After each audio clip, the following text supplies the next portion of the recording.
Hello everyone, welcome to the revision series of environment for UPSC 2026। ठीक है, तो आप यहाँ पे स्टैटिक आपका पूरा कंप्लीट हो जाएगा। देन आप अगर इससे पहले के टॉपिक्स को देखना चाहते हैं तो आपको प्लेलिस्ट में अवेलेबल मिल जाएगा, तो आप वहाँ जाके देख सकते हैं। और आज का टॉपिक है न्यूट्रिएंट साइक्लिंग या बायोजियोकेमिकल साइकिल्स। ठीक है, तो यहाँ से देखते हैं। तो एनर्जी जो है क्या होता है, फ्लो होता है वन वे। ठीक है, energy flow is one way and lost as heat. ठीक है, एनर्जी फ्लो करता है वन वे में और लॉस कैसे होता है, हीट की तरह, जो कि नॉन रिकवरेबल है। देन न्यूट्रिएंट फ्लो क्या होता है, साइक्लिक होता है। तो हमने एनर्जी के बारे में क्या देखा कि एनर्जी फ्लो वन वे होता है और ये लॉस होता है हीट की तरह और नॉन रिकवरेबल है। जो भी लॉस हो गया वो नॉन रिकवरेबल है। देन न्यूट्रिएंट्स फ्लो क्या है, ये साइक्लिक है और न्यूट्रिएंट्स को रिसाइकल किया जा सकता है इनडेफिनेटली।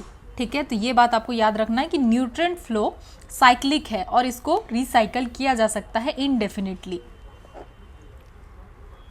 देन कुछ एलिमेंट्स इन्वॉल्व हैं, carbon, hydrogen, oxygen, nitrogen and phosphorus. ठीक है, न्यूट्रिएंट साइक्लिंग हम देख चुके हैं ऑलरेडी कि ये कंटिन्यूअस मूवमेंट होगा एलिमेंट्स का, ठीक है, between living and non living abiotic components. तो ये जो है कंटिन्यूअस मूवमेंट होता हुआ दिखेगा किसका, बायोटिक का, ठीक है, और एबायोटिक कंपोनेंट का। बायोटिक मीन्स लिविंग और abiotic component means non living. तो ये बात याद रखना है कि यहाँ पे एलिमेंट्स का जो है मूवमेंट होता रहेगा। और वो एलिमेंट्स कौन से हैं, carbon, hydrogen, oxygen, nitrogen, phosphorus, ये सब कुछ। ठीक है, तो ये है न्यूट्रिएंट साइक्लिंग। देन अब न्यूट्रिएंट साइक्लिंग का टाइप्स देखते हैं कि कितने तरीके का न्यूट्रिएंट साइकिल्स हो सकता है। तो सबसे पहला साइकिल अगर हम देखें तो परफेक्ट न्यूट्रिएंट साइकिल। तो जब हम कहते हैं परफेक्ट तो इसका मतलब है कि न्यूट्रिएंट्स जो है replenished as fast as they are used. तो क्या होता है कि जैसे हम परफेक्ट कह रहे हैं तो इसका क्या मतलब है कि जितना न्यूट्रिएंट्स को यूज़ किया जाता है उससे ज़्यादा न्यूट्रिएंट्स फिर बन जाता है, रिप्लेनिश्ड हो जाता है, जो कि गैसियस साइकिल में देखने के लिए मिलता है। कार्बन में, नाइट्रोजन में और वाटर साइकिल में क्या देखने के लिए मिलता है कि जितना न्यूट्रिएंट यूज़ हुआ फिर उतना बन गया उससे ज़्यादा, that is perfect. Then imperfect nutrient cycle क्या है कि nutrients are not replaced quickly, कि जो न्यूट्रिएंट्स है ये जल्दी से रिप्लेस नहीं होता है। ठीक है, मोस्टली देखने के लिए मिलता है सेडिमेंट्री साइकिल्स में। कहाँ पे, सेडिमेंट्री साइकिल्स में। और जो कुछ न्यूट्रिएंट्स है गेट लॉक्ड इन सेडिमेंट्स, और कुछ जो न्यूट्रिएंट्स है ये लॉक हो जाता है कहाँ पे, सेडिमेंट्स में, बिकमिंग टेम्परेरीली अनअवेलेबल। ठीक है, तो इम्परफेक्ट क्या हुआ कि ये क्विकली, एक तो nutrients are not replaced quickly, कि जल्दी रिप्लेस्ड नहीं होगा। दूसरा ये हमें इम्परफेक्ट देखने के लिए मिलता है मेनली सेडिमेंट्री साइकिल में, और परफेक्ट हम देखते हैं गैसियस में। और कुछ न्यूट्रिएंट्स जो है लॉक हो जाता है कहाँ पे, सेडिमेंट्स में, और टेम्परेरीली अनअवेलेबल हो जाता है। ठीक है, ये बात याद रखना कि कुछ न्यूट्रिएंट्स लॉक हो जाता है सेडिमेंट्स में और टेम्परेरीली जो है ये अब क्योंकि ये सेडिमेंट्स में लॉक हो गया, अगर ये अंदर सेडिमेंट्स में लॉक हो गया तो टेम्परेरीली अनअवेलेबल हो गया, तो इसको हम कहेंगे इम्परफेक्ट न्यूट्रिएंट साइकिल। ठीक है, imperfect nutrient cycle. Then next देखते हैं गैसियस साइकिल। ठीक है, तो गैसियस साइकिल का जो मेन रिजर्वायर है, स्टोरेज है, वो क्या है, एटमॉस्फेयर है और हाइड्रोस्फेयर है। ठीक है, कहाँ रहेगा, एटमॉस्फेयर में और हाइड्रोस्फेयर में। तो एग्जाम्पल्स अगर देखें तो water cycle, carbon cycle, nitrogen cycle, methane cycle, ये सब आ जाता है गैसियस साइकिल में। जब सेडिमेंट्री साइकिल कहते हैं तो इसका रिजर्वायर क्या है, अर्थ्स क्रस्ट। ठीक है, earth's crust. Example phosphorus cycle, sulphur cycle, calcium cycle, magnesium cycle, ये सब कुछ। देन अब नेक्स्ट समझते हैं कि ट्रॉपिकल रेन फॉरेस्ट का सॉइल जो है पुअर क्यों होता है। ये 2023 में पूछा भी जा चुका है। ठीक है, इससे रिलेटेड स्टेटमेंट। तो समझते हैं कि ट्रॉपिकल रेन फॉरेस्ट का सॉइल पुअर होता है, न्यूट्रिएंट डेफिसिट होता है। आखिर क्यों यहाँ पे न्यूट्रिशन कम होता है, न्यूट्रिएंट क्यों नहीं होता है, क्योंकि यहाँ पे हैवी रेनफॉल होता है और हैवी रेनफॉल की वजह से होता है लीचिंग। इंटेंस रेनफॉल की वजह से क्या होता है कि जो भी सॉल्यूबल न्यूट्रिएंट्स है, ठीक है, ये सब टॉप सॉइल से वॉश अवे हो जाते हैं। ठीक है, नाइट्रोजन, पोटेशियम, कैल्शियम, मैग्नीशियम, जो भी है। ठीक है, तो जो न्यूट्रिएंट्स है move deep down beyond root zone. तो क्या होता है कि रूट से भी नीचे ये चले जाते हैं, वॉश अवे हो जाते हैं, लीचिंग हो जाता है।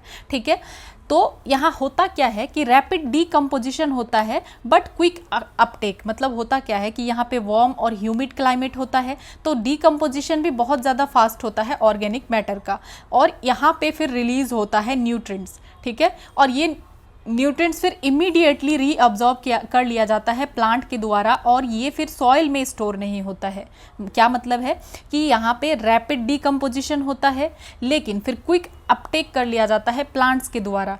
वार्म ह्यूमिड क्लाइमेट है तो यहाँ डीकम्पोजिशन बहुत ज़्यादा फास्ट है, तो डीकम्पोजिशन फास्ट है तो सॉइल में जाना चाहिए, लेकिन जो भी न्यूट्रिएंट्स रिलीज होता है वो इमीडिएटली प्लांट के द्वारा एब्जॉर्ब कर लिया जाता है और ये सॉइल में स्टोर नहीं होता है।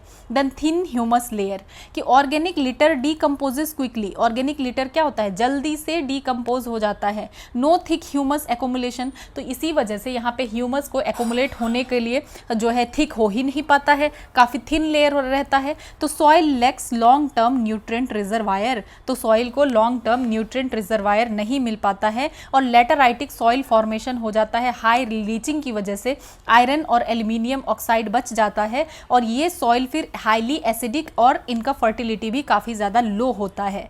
देन जो न्यूट्रिएंट है वो लॉक होता है बायोमास में, ठीक है, कि most of the nutrients store होता है लिविंग वेजिटेशन में, सॉइल में नहीं, ठीक है। तो फिर अब जो ट्रॉपिकल रेन फॉरेस्ट है तो फिर ये इतना ग्रीन क्यों है, क्योंकि हमें तो देखने के लिए मिल रहा है कि सॉइल तो पुअर है यहाँ का। हमने रीजन इसके पीछे जो कारण है वो भी देख लिया कि हैवी रेनफॉल होता है, रैपिड डिकम्पोजिशन होता है, लेकिन प्लांट इसको क्विक अपटेक कर लेता है जिसकी वजह से सॉइल में नहीं आ पाता है।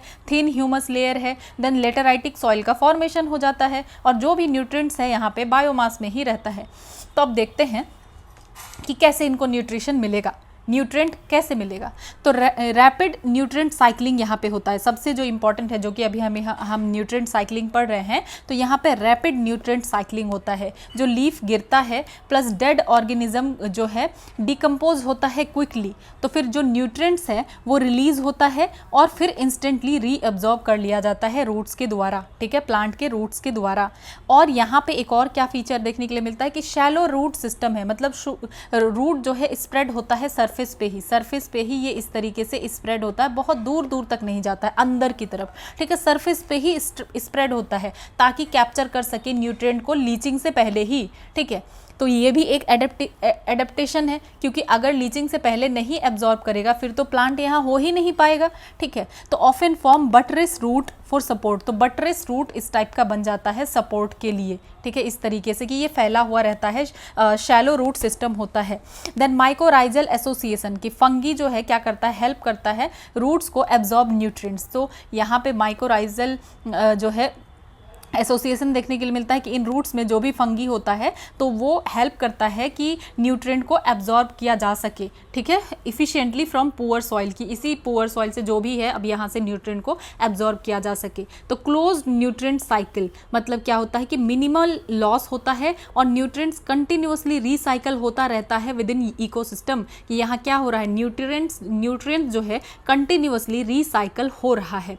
तो अगर यहाँ पे डिफॉरेस्टेशन हो जाए तो ये साइकिल तो ब्रेक हो जाएगा, ठीक है। अगर पेड़ को काट दिया जाए तो ये जो हिडन न्यूट्रिएंट बैंक है जिसकी वजह से ये हमें वेजिटेशन देखने के लिए मिल रहा है तो ये तो ब्रेक हो जाएगा, ठीक है। तो इसीलिए अगर डिफॉरेस्टेशन कर दिया जाए तो सॉइल इनफर्टाइल बन जाएगा, तुरंत ही सॉइल इनफर्टाइल हो जाएगा, क्योंकि यहाँ पे तो लीचिंग इतना ज़्यादा होता है कि सॉइल अच्छा क्वालिटी का रहेगा ही नहीं और फिर यहाँ पे ह्यूमस नहीं होगा, न्यूट्रिएंट साइक्लिंग नहीं हो पाएगा, तो प्लांट तो हो ही नहीं पाएगा अच्छे से, ठीक है। तो इसीलिए यहाँ पे रीजनरेशन भी देखा जाता है कि काफ़ी, अगर तो फॉरेस्ट अगर हो गया ग्रो तब तो बहुत अच्छे से ग्रो हो रहा है, लेकिन अगर कोई इशू हो गया तो फॉरेस्ट रिकवरी बहुत ज़्यादा क्या हो जाता है, स्लो हो जाता है और डिफ़िकल्ट हो जाता है और लॉन्ग टर्म इकोलॉजिकल डिग्रेडेशन देखने के लिए मिलता है। तो ये रेन फॉरेस्ट के बारे में आपको याद रखना है ये चीज़। और यहाँ पे एक चीज़, क्योंकि अभी हम न्यूट्रिएंट साइकिल पढ़ रहे हैं तो इसलिए हमने इस चीज़ को यहीं पे पढ़ लिया कि न्यूट्रिएंट साइकिल का कितना बड़ा रोल है, ठीक है। न्यूट्रिएंट साइकिल की वजह से हमें इतना बड़ा जो है लश ग्रीन वेजिटेशन देखने के लिए मिल रहा है, ठीक है। देन अब आगे बढ़ते हैं, कार्बन साइकिल को पढ़ते हैं, सबसे इम्पॉर्टेंट है, ठीक है। तो कितनी बार क्वेश्चन आता है कि कार्बन कैसे इन्वायरमेंट में आता है, ठीक है, इस टाइप से जो भी क्वेश्चन बनता है कार्बन के बारे में या इसके रिलीज के बारे में भी बहुत बार क्वेश्चन बनता है। सो अब देखते हैं कार्बन साइकिल। तो इसको 2011 में भी पूछा गया, काफ़ी बार पूछा गया। तो कार्बन साइकिल का मतलब क्या है? Involves exchange of carbon between atmosphere and organism. तो जब हम कार्बन साइकिल बोल रहे हैं तो इसका मतलब कहीं ना कहीं कार्बन ही घूम रहा होगा, ठीक है, कार्बन का ही साइकिल होगा। तो अब समझते हैं, तो यहाँ होता है एक्सचेंज कार्बन का, ठीक है, एटमॉस्फेयर के बीच में और ऑर्गेनिज्म के बीच में, और ये एक शॉर्ट टर्म साइकिल होता है, though it has a long term components too. ऐसे शॉर्ट टर्म होता है लेकिन इसका लॉन्ग टर्म कंपोनेंट्स भी है। तो अब देखते हैं कार्बन साइकिल में क्या क्या स्टेप्स है। तो carbon exist mainly as CO2। तो कार्बन सबसे ज़्यादा जो एग्जिस्ट करता है ये कार्बन डाइऑक्साइड की फॉर्म में एग्जिस्ट करता है एटमॉस्फेयर में। देन क्या होता है? फोटोसिंथेसिस, ठीक है। तो जब फोटोसिंथेसिस प्लांट के द्वारा किया जाता है तो फोटोसिंथेसिस में प्लांट क्या करता है? एब्जॉर्ब करता है कार्बन डाइऑक्साइड को into green plants and phytoplankton. तो फाइटोप्लैंक्टन और ग्रीन प्लांट का क्या रोल है कि ये एब्जॉर्ब कर लेते हैं कार्बन डाइऑक्साइड को। तो कार्बन डाइऑक्साइड अगर कम करना हो तो कैसे होगा? तो इसका मतलब ज़्यादा से ज़्यादा प्लांट होगा तो ग्रीन प्लांट को खाना बनाने के लिए, फोटोसिंथेसिस के लिए कार्बन चाहिए होगा, ठीक है। तो ये कार्बन को एब्जॉर्ब करेंगे, कार्बन को लेंगे, ठीक है, कार्बन को। तो इससे क्या होगा? कार्बन कम होगा क्योंकि ये कार्बन को लेंगे। तो यहाँ हमें क्या देखने के लिए मिल रहा है कि कार्बन एब्जॉर्ब हो रहा है, एटमॉस्फेयर से कार्बन कम हो रहा है, ठीक है। ये आपको समझ में आ रहा है कि फोटोसिंथेसिस जब होता है तो कार्बन डाइऑक्साइड को एब्जॉर्ब किया जाता है ग्रीन प्लांट्स और फाइटोप्लैंक्टन के द्वारा। Then respiration and decomposition return carbon to the atmosphere as CO2। लेकिन जब ये फोटोसिंथेसिस कर रहे हैं तो ये कार्बन को एब्जॉर्ब कर रहे हैं एटमॉस्फेयर से, लेकिन जब रिस्पिरेशन हो रहा है और डीकम्पोजिशन हो रहा है, चाहे जो भी डीकम्पोज हो रहा हो, तो यहाँ पे फिर से कार्बन जो है आता है एटमॉस्फेयर में वापस। तो एक चीज़ देखने के लिए मिला कि कार्बन कम कैसे हो रहा है और कार्बन ज़्यादा कैसे हो रहा है, रेस्पिरेशन और डीकम्पोजिशन से। ये वाला क्वेश्चन भी 2 बार आ चुका है, ठीक है। Then some carbon enters a long term cycle. तो कुछ कार्बन जो है लॉन्ग टर्म साइकिल में एंटर हो जाता है। कैसे? ये स्टोर हो जाते हैं मार्सी सॉइल में, एक्वेटिक सेडिमेंट्स में, और converted to fossil fuel over time, और ये ओवर टाइम फिर फॉसिल फ्यूल्स में कन्वर्ट हो जाते हैं। तो कुछ कार्बन क्या करते हैं? लॉन्ग टर्म साइकिल में चले जाते हैं, ये हमने देख लिया। देन अब देखते हैं लॉन्ग टर्म कार्बन स्टोरेज कैसे हो सकता है।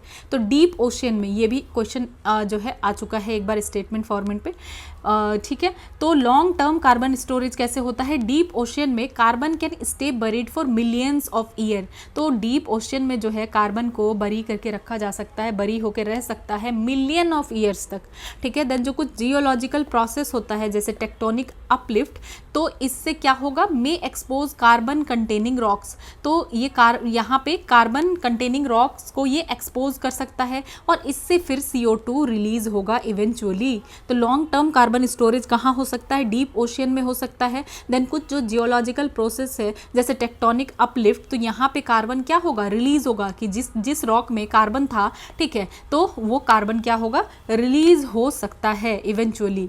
देन फॉसिल फ्यूल, तो जैसे कोल है, ऑयल है, नेचुरल गैस है, ठीक है, तो ये क्या है? कार्बन रिच ऑर्गेनिक मैटर है that was buried before decomposition. तो डीकम्पोजिशन से पहले ये बरीड था, और जैसे ही डीकम्पोजिशन होगा तो डीकम्पोजिशन के प्रोसेस में हमने देखा कि कार्बन जो है एटमॉस्फेयर में ऐड ऑन होगा, ठीक है। तो over time transformed into fossil fuels through heat and pressure. और क्या होता है कि ये ओवर टाइम जो है, ओवर टाइम क्या होंगे? ये ट्रांसफॉर्म्ड होंगे फॉसिल फ्यूल में हीट एंड प्रेशर की वजह से। तो क्या देखने के लिए मिल रहा है हमें कि कोल, ऑयल और नेचुरल गैस में क्या है? कार्बन रिच ऑर्गेनिक मैटर हैं ये, जो कि डीकम्पोजिशन से पहले कहीं ना कहीं ये दबे हुए थे, ठीक है, बरीड थे, लेकिन ओवर टाइम फिर ये ट्रांसफॉर्म्ड होते हैं फॉसिल फ्यूल में जब हीट और प्रेशर में जाएंगे तो, ठीक है। तो इस वजह से अगर अब यहाँ पे आपको क्या देखने के लिए मिल रहा है कि फॉसिल फ्यूल में बेसिकली क्या है? कार्बन रिच ऑर्गेनिक मैटर है। तो बर्निंग किया जाएगा जब फॉसिल फ्यूल को, तो ये तो रिलीज करेगा ही जो स्टोर्ड CO2 है इसमें एटमॉस्फेयर में दोबारा। तो अब तक आपने जो भी प्रोसेस देखा तो क्या देखा कि इससे एटमॉस्फेयर में कार्बन जा रहा है, ठीक है, क्या हो रहा है? कार्बन जा रहा है एटमॉस्फेयर में। देन एक जो है ये क्वेश्चन आया था कॉन्गो बेसिन के बारे में, पीट लैंड के बारे में, ठीक है। तो वर्ल्ड का लार्जेस्ट ट्रॉपिकल पीट लैंड है ये कॉन्गो बेसिन, और यहाँ पे stores 3 years worth of global fossil fuel CO2 emission. तो यहाँ पे काफ़ी ज़्यादा जो है ये स्टोर करता है, ठीक है। Three year worth of global fossil fuel CO2 emission को ये स्टोर करता है, और अगर इसको डिस्ट्रक्ट किया जाए तो ये सीरियसली इम्पेक्ट करेगा ग्लोबल क्लाइमेट को। ठीक है, तो ये हमने कॉन्गो बेसिन के बारे में देखा कि यहाँ पे ये कितना एब्जॉर्ब कर रहा है। वर्ल्ड का लार्जेस्ट ट्रॉपिकल पीट लैंड है कॉन्गो बेसिन। ठीक है, ये चीज़ आपको ध्यान देना है। तो अब तक हमने क्या देखा कि सिर्फ ये जो फोटोसिंथेसिस है, फोटोसिंथेसिस में ही क्या हो रहा है, CO2 जो है इन्वायरमेंट से, एटमॉस्फेयर से क्या हो रहा है, जा रहा है। बाद बाकी रेस्पिरेशन एंड डीकम्पोजिशन से या फॉसिल फ्यूल वगैरह का बर्न किया जाएगा तो इससे कार्बन ऐड होगा इन्वायरमेंट में। देन अब देखते हैं इस फिगर के थ्रू कि कैसे कार्बन जो है यूज़ हो रहा है। ठीक है, और कैसे कार्बन एटमॉस्फेयर में वापस आ रहा है। ठीक है, तो हम अगर देखें तो ये फोटोसिंथेसिस किया जा रहा है फाइटोप्लैंक्टन के द्वारा, तो कार्बन डाइऑक्साइड क्या हो रहा है, यूज़ हो रहा है, कम हो रहा है एटमॉस्फेयर से। देन रेस्पिरेशन एंड डीकम्पोजिशन जब हो रहा है तो कार्बन डाइऑक्साइड फिर से रिटर्न होकर आ रहा है। ठीक है, देन ऑटो फैक्ट्री इमिशन से रिटर्न होके आ रहा है, रूट रेस्पिरेशन से देन फिर ये कार्बन डाइऑक्साइड फिर से जिस जो है एटमॉस्फेयर में जा रहा है। डेड ऑर्गेनिज्म और वेस्ट इससे भी जा रहा है। ठीक है, देन एनिमल रेस्पिरेशन से ऑर्गेनिक कार्बन, यहाँ पे वोल्केनो वगैरह है जो यहाँ से भी देखने के लिए हमें मिल रहा है। तो इन सारे प्रोसेस से क्या हो रहा है, कार्बन डाइऑक्साइड ऐड हो रहा है इन्वायरमेंट में। ठीक है, एटमॉस्फेयर में। देन फोटोसिंथेसिस जब किया जा रहा है प्रोड्यूसर के द्वारा तो कार्बन डाइऑक्साइड क्या हो रहा है, एब्जॉर्ब हो रहा है, यूज़ हो रहा है।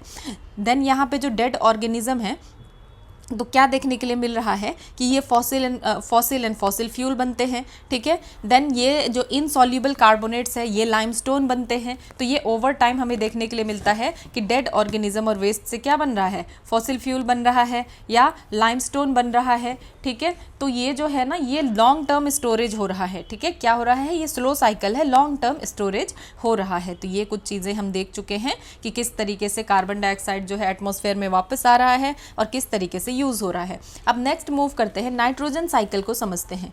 ठीक है, तो atmospheric nitrogen is converted into ammonia, nitrates through different process. तो ये जो एटमॉस्फेरिक नाइट्रोजन है ये कन्वर्ट होता है अमोनिया में, नाइट्रेट्स में थ्रू डिफरेंट प्रोसेस से ये कन्वर्ट होता है। अब सोर्स देखते हैं नाइट्रोजन का क्या है। ठीक है, कि नाइट्रोजन का सोर्स क्या है, तो देखें तो lightning, UV radiation, forest fire, industrial and automobile exhaust release nitrogen. ठीक है, तो नाइट्रोजन ऑक्साइड इन सारी चीज़ों से रिलीज होता है एटमॉस्फेयर में। और ये रिलीज वाले क्वेश्चन को आपको याद रखना है कि 3 ऑप्शन रहे और कहे कि कौन सा रिलीज हो रहा है, तो ये रिलीज वाला ऑप्शन जो है हमेशा ही ब्रॉड होगा, आप छांट नहीं सकते, आपको नहीं पता कि क्या चीज़ रिलीज नहीं हो रहा है। ठीक है, इतने सारे गैसेस निकल रहे हैं तो ये वाले में ब्रॉड आंसर ही होगा, आपको ये चीज़ याद रखना है। ठीक है, सोर्स ऑफ नाइट्रोजन यहाँ पे हमने क्या देखा, लाइटनिंग से भी नाइट्रोजन, यूवी रेडिएशन। अब याद रखना है कि आप कहीं देखें यूवी रेडिएशन से कैसे होगा, तो UV radiation, forest fire, industrial and automobile exhaust release nitrogen oxide. ठीक है, into the atmosphere. Then animal waste, urea, uric acid, ये सब जो है एनिमल वेस्ट से आ रहा है। डेड प्लांट्स एंड एनिमल, ये सब क्या कर रहा है, ऐड कर रहा है नाइट्रेट सॉइल में। ठीक है, एनिमल वेस्ट, डेड प्लांट और जो भी एनिमल्स है ये सब नाइट्रेट्स जो है सॉइल में ऐड कर रहे हैं। देन जब बर्न किया जाता है कोल को तो इससे भी रिलीज़ होता है carbon monoxide, carbon dioxide, sulphur dioxide वगैरह जो है ये सब रिलीज़ होता है और नाइट्रोजन ऑक्साइड भी रिलीज़ होता है। ठीक है, then oxides of nitrogen return to earth via smog and acid rain. तो ये हमने देखा कि किस तरीके से जो है नाइट्रोजन क्या हो रहा है, ऐड हो रहा है। और बर्निंग, अगर कोल को बर्न किया जा रहा है तो यहाँ क्या रिलीज़ हो रहा है, carbon monoxide, CO2, SO2 and nitrogen oxide. और ऑक्साइड ऑफ नाइट्रोजन ये अर्थ में फिर से वापस आएगा कैसे, जब स्मॉग होता है या एसिड रेन ऊपर से पड़ रहा है, एसिड रेन हो रहा है तो फिर से ये ऐड ऑन हो रहा है। ठीक है, एसिड रेन में क्या होता है, nitric, sulphurous and sulphuric acid होता है। तो एसिड रेन को लेकर भी बार बार क्वेश्चन पूछा जा रहा है। तो इसमें बेसिकली जो मेन कंपोनेंट है वो क्या है, अगर नाइट्रिक, ठीक है, और सल्फ्यूरस और सल्फ्यूरिक एसिड। ठीक है, तो याद रखना है कि nitrous acid, nitric acid, sulphurous acid, sulphuric acid, तो बेसिकली यही होता है एसिड रेन में। ठीक है, बार बार क्वेश्चन आ चुका है इसको लेकर के, एसिड रेन को लेकर 2 बार क्वेश्चन पूछा जा चुका है कि एसिड रेन में क्या होता है। तो ये एसिड रेन में ये सारे कंपोनेंट पाए जाते हैं, nitrous, nitric, sulphurous, sulphuric acids. ठीक है, तो यहाँ इसको एक बार और देख लेते हैं ताकि आपको कोई कन्फ्यूज़न ना हो, समझते हैं।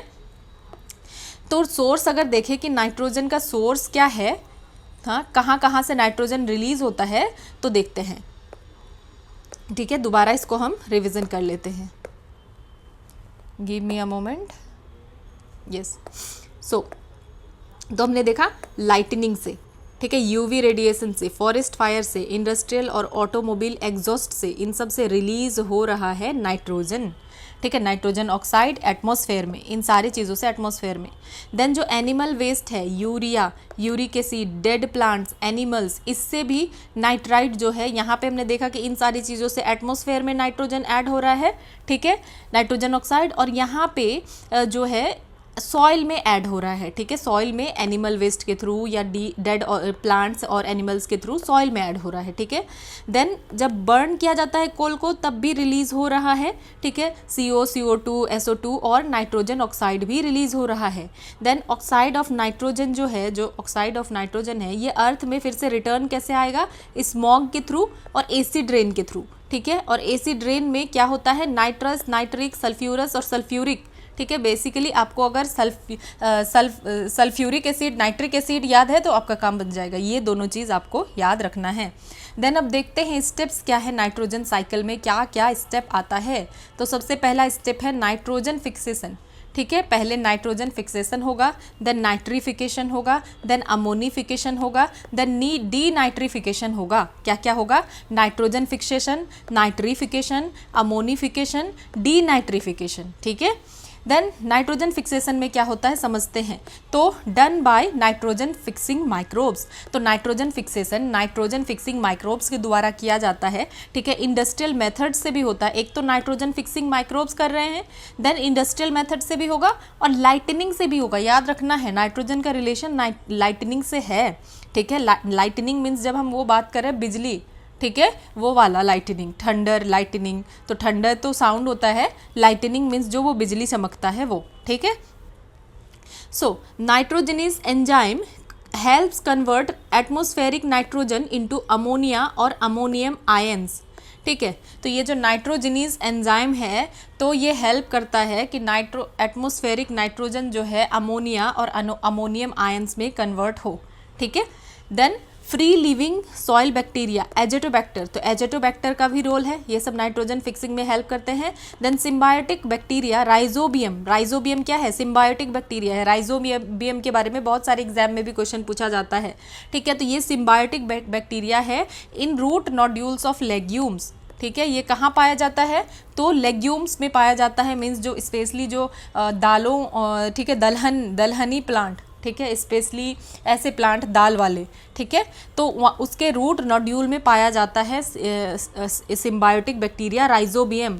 Then cyanobacteria, some species fix nitrogen in aquatic ecosystem. तो कुछ स्पीसीज जैसे साइनोबैक्टीरिया ये क्या कर रहे हैं, फिक्स कर रहे हैं नाइट्रोजन को एक्वेटिक सिस्टम में। ठीक है, तो याद रखना है कि एक्वेटिक सिस्टम में क्या है, साइनोबैक्टीरिया का काम है नाइट्रोजन फिक्सेशन का। फिर एक बार देख लेते हैं कि इसको नाइट्रोजन फिक्सिंग बैक्टीरिया के द्वारा किया जाता है, माइक्रोब्स के द्वारा, और इंडस्ट्रियल मेथड से भी हो सकता है, लाइटनिंग से भी हो सकता है। और जो नाइट्रोजनीज एंजाइम है ये क्या करता है, जो एटमॉस्फेरिक नाइट्रोजन है उसको कन्वर्ट करता है अमोनिया में और अमोनियम आयंस में। ठीक है, तो नाइट्रोजनीज एंजाइम, तो ये एंजाइम के हेल्प से ही हो पाएगा कि एटमॉस्फेरिक नाइट्रोजन अमोनिया और अमोनियम आयंस में कन्वर्ट होगा। और free living soil bacteria Azotobacter, इसका रोल होता है। Symbiotic bacteria rhizobium nitrogen fixing में हेल्प करता है। ठीक है, देन साइनोबैक्टीरिया ये भी फिक्स करता है नाइट्रोजन एक्वेटिक इकोसिस्टम में। ठीक है, देन अब नेक्स्ट देखते हैं क्या होता है, नाइट्रोजन फिक्सिंग प्लांट्स को भी देख लेते हैं। तो क्या क्या आता है, ये 2022 में पूछा जा चुका है। अल्फा अल्फा, चिकपी, ठीक है, पी आ गया तो आप समझ सकते हैं कि हाँ ठीक है ये मटर से रिलेटेड कुछ है। ठीक है, चिकपी है, दाल है, तो इसको जो है ये डेफिनेटली नाइट्रोजन फिक्सिंग होगा। ठीक है, देन क्लोवर, वो आई थिंक ये काला चना होता है chickpea. Then clover, peas, beans, soybean, lentils, ठीक है, दाल, तो ये सब क्या है, नाइट्रोजन फिक्सिंग प्लांट है। अल्फा अल्फा, chickpea, clover, peas, beans, soybean, lentils. और ये प्लांट क्या करते हैं, इम्प्रूव करते हैं सॉइल की फर्टिलिटी को। कैसे? बाय फिक्सिंग एटमॉस्फेरिक नाइट्रोजन को, तो एटमॉस्फेरिक नाइट्रोजन को ये फिक्स करते हैं। देन नाइट्रिफिकेशन, ठीक है। देन नेक्स्ट प्रोसेस क्या होता है कि सबसे पहला प्रोसेस नाइट्रोजन फिक्सेशन होता है, और नाइट्रोजन फिक्सेशन कौन करता है? नाइट्रोजन फिक्सिंग बैक्टीरिया करता है, और इसके लिए नाइट्रोजनीज एंजाइम चाहिए होता है। देन उसके बाद थर्ड प्रोसेस क्या है? नाइट्रिफिकेशन। तो इसमें क्या होता है? अमोनिया कन्वर्ट होता है नाइट्राइट्स में, पहले नाइट्राइट्स में, देन ये कन्वर्ट फिर होता है नाइट्रेट्स में। तो अमोनिया पहले कन्वर्ट हुआ नाइट्राइट्स में, देन ये कन्वर्ट हुआ नाइट्रेट्स में, और carried out by nitrifying bacteria. तो अब ये कौन करेगा? तो नाइट्रीफाइंग बैक्टीरिया करेगा। तो ये नाइट्रीफाइंग बैक्टीरिया का क्या नाम है? नाइट्रोसोमोनास, ठीक है, नाइट्रोकोकस, ठीक है, nitrosomonas and nitrococcus and Nitrobacter.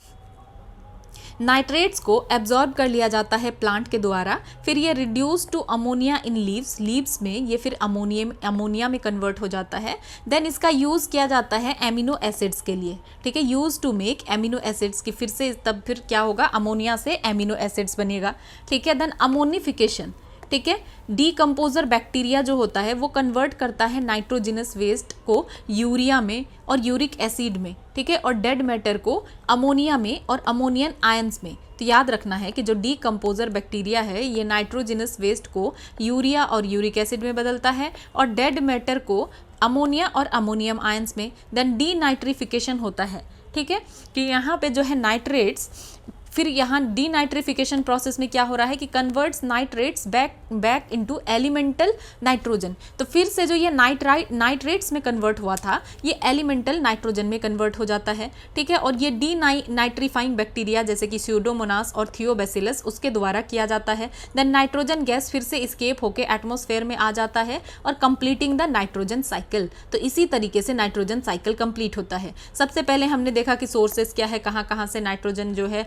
आ सकता है एटमॉस्फेयर में, ठीक है। देन हमने देखा कि नाइट्रोजन फिक्सेशन कैसे होता है। तो पहला प्रोसेस है nitrogen fixation, then nitrification, then ammonification, then denitrification. तो यहाँ हमने देखा कि नाइट्रोजन फिक्सेशन होता है जो कुछ नाइट्रोजन फिक्सिंग माइक्रोब होता है, ठीक है, या इंडस्ट्रियल मेथड या लाइटनिंग, इससे नाइट्रोजन फिक्सेशन होता है। देन हमने कुछ बैक्टीरिया देखा कि इनका जो है सिम्बायोटिक रिलेशन है, जैसे राइजोबियम है। देन साइनोबैक्टीरिया जो है एक्वेटिक इकोसिस्टम में देखने के लिए मिलता है। सॉइल बैक्टीरिया एजेटोबैक्टर है, ठीक है। देन नाइट्रोजन फिक्सिंग प्लांट्स कुछ ये सब अल्फा चिकपी ये सब भी नाइट्रोजन फिक्सिंग प्लांट होता है। देन हमने देखा नाइट्रिफिकेशन होता है। तो नाइट्रिफिकेशन प्रोसेस में क्या होता है कि अमोनिया कन्वर्ट होता है नाइट्राइट्स में, फिर नाइट्रेट्स में कन्वर्ट होता है, ठीक है। नाइट्रेट्स को फिर क्या किया जाता है? एब्जॉर्ब किया जाता है प्लांट के द्वारा। देन फिर ये अमोनिया में कन्वर्ट होता है और फिर अमोनिया से बनता है एमिनो एसिड। देन अमोनिफिकेशन क्या होता है? ये ऐसा प्रोसेस है कि जो डीकम्पोजर बैक्टीरिया है ये नाइट्रोजनस वेस्ट को यूरिया और यूरिक एसिड में कन्वर्ट करता है और डेड मैटर कन्वर्ट होता है अमोनिया और अमोनियम आयंस में। देन डीनाइट्रिफिकेशन प्रोसेस होता है। तो डीनाइट्रिफिकेशन का मतलब क्या है कि जो नाइट्रेट्स है, ठीक है, ये फिर से एलिमेंटल नाइट्रोजन में कन्वर्ट हो जाता है। देन एक और चीज़ समझते हैं कि जब इतना सारा एटमॉस्फेरिक नाइट्रोजन है लगभग 78%, तो प्लांट डायरेक्टली यूज़ क्यों नहीं कर सकते? फिर इतना सारा प्रोसेस क्यों करना पड़ता है? नाइट्रिफिकेशन, ठीक है, इतना सारा प्रोसेस करना पड़ता है, नाइट्रोजन फिक्सेशन करना पड़ता है, नाइट्रिफिकेशन, देन अमोनिफिकेशन, ठीक है, देन डीनाइट्रिफिकेशन, आखिर ये सब क्यों करना पड़ता है? तो इसके पीछे रीज़न ये है कि जो नाइट्रोजन होता है ये बहुत ही ज़्यादा एक्सट्रीमली स्टेबल होता है, बहुत स्टेबल होता है, ट्रिपल बॉन्ड होता है, ठीक है। तो नाइट्रोजन में क्या होता है? Triple bond, has very high bond energy. तो इसको डिफ़िकल्ट है ब्रेक डाउन करना, प्लांट्स के लिए बहुत मुश्किल हो जाता है। प्लांट्स के पास वो जो है एंजाइम जो नाइट्रोजिनेज चाहिए होता है, ठीक है, तो वो नहीं है, ठीक है, वो उसकी लैकिंग है, कमी है, नहीं है, नहीं मीन्स वो कम है, ठीक है। तो इसीलिए जो है नीडेड टू कन्वर्ट जो है फिर इसको कन्वर्ट करना पड़ता है नाइट्रोजन को यूजेबल फॉर्म में। इसीलिए प्लांट डायरेक्टली एब्जॉर्ब नहीं कर सकते हैं नाइट्रोजन को एयर से। ये बात याद रखना है कि आखिर इतना प्रोसेस क्यों करना पड़ता है। इसीलिए क्योंकि इतना नाइट्रोजन रहते हुए भी ये इतना ज़्यादा स्टेबल है कि प्लांट इसको यूज़ नहीं कर पा रहा है। आपको जो है ये नाइट्रोजन साइकिल समरी याद रखना चाहिए, ठीक है, ताकि उतना सब कुछ ना पढ़ना पड़े और आपका यहीं से काम हो जाए। तो एक बार फिर से देख लेते हैं कि सबसे पहला स्टेप है नाइट्रोजन फिक्सिंग, ठीक है। नाइट्रोजन कन्वर्ट होता है अमोनिया में और अमोनियम आयंस में, सबसे पहला स्टेप कि नाइट्रोजन अमोनिया और अमोनियम आयंस में कन्वर्ट हुआ। देन दूसरा प्रोसेस हुआ नाइट्रिफिकेशन। तो ये जो अमोनिया और अमोनियम आयंस है ये कन्वर्ट हुआ नाइट्राइट में, पहले नाइट्राइट देन नाइट्रेट में, ठीक है, नाइट्रेट में कन्वर्ट हुआ नाइट्राइट से। देन अमोनिफिकेशन होता है, तो इसमें क्या होता है, जो डेड मैटर है और एनिमल वेस्ट है इससे यूरिया और यूरिक एसिड बनता है, और जो अमोनिया है और अमोनियम आयंस है इससे नाइट्रेट बनता है। देन फिर क्या होता है कि जो मोस्ट ऑफ अमोनिया है ये एस्केप हो जाता है एटमॉस्फेयर में, देन रेस्ट जो है नाइट्रीफाइड हो जाता है नाइट्रेट में। ठीक है, तो यहाँ क्या देखने के लिए मिल रहा है कि ज़्यादातर अमोनिया फिर यहाँ पे एटमॉस्फेयर में चला गया, उसके बाद रेस्ट फिर जो है नाइट्रीफाइड हो गया। नाइट्रीफाइड मीन्स ये जो स्टेप 2 हुआ था ना, ठीक है, तो ये हो रहा है कि फिर से नाइट्रीफाइड हो रहा है, ठीक है, ये नाइट्रेट में कन्वर्ट हो जा रहा है। देन कुछ नाइट्रेट्स जो है प्लांट के लिए अवेलेबल हो रहा है और यहाँ से फिर रेस्ट जो है डीनाइट्रीफाइड हो रहा है। डीनाइट्रीफाइड हो रहा है मतलब फिर से नाइट्रोजन बन रहा है। डीनाइट्रीफाइड जब हम कह रहे हैं तो यहाँ फिर नाइट्रोजन में कन्वर्ट हो रहा है। देन स्टेप 4 फाइनल स्टेप है, नाइट्रेट क्या होता है, देन नाइट्रोजन में कन्वर्ट हो जाता है, देन नाइट्रोजन साइकिल कंप्लीट हो जाता है। ठीक है, तो नाइट्रोजन साइकिल में सिंपल आपको याद रखना है, नाइट्रोजन फिक्सिंग होता है, अमोनिफिकेशन से बनता है अमोनिया या अमोनियम आयन, फिर नाइट्रिफिकेशन होता है, ठीक है, nitrite, then nitrate, then denitrification और नाइट्रोजन फिर से बन जाता है और इसी तरीके से नाइट्रोजन रिटर्न आ जाता है। तो ये आपको प्रोसेस देखने के लिए मिला कि काफ़ी सारा प्रोसेस होता है, और हमने ये भी समझ लिया कि आखिर क्यों इतना सारा प्रोसेस करना होता है, प्लांट क्यों नहीं डायरेक्ट यूज़ कर सकता है, तो इसका भी आंसर हम जान चुके हैं। ठीक है, तो आप जो है इसको अगर आपको समझ में नहीं आ रहा है तो एक बार आप और लेक्चर को देखेंगे तो आपको समझ में आ जाएगा। ऐसा कुछ जो है बहुत टफ नहीं है, लेकिन अगर आप में से कोई ऐसा है जो पहली बार पढ़ रहे हैं तो उनको लग रहा होगा पता नहीं ये क्या ही प्रोसेस हो रहा है, बार बार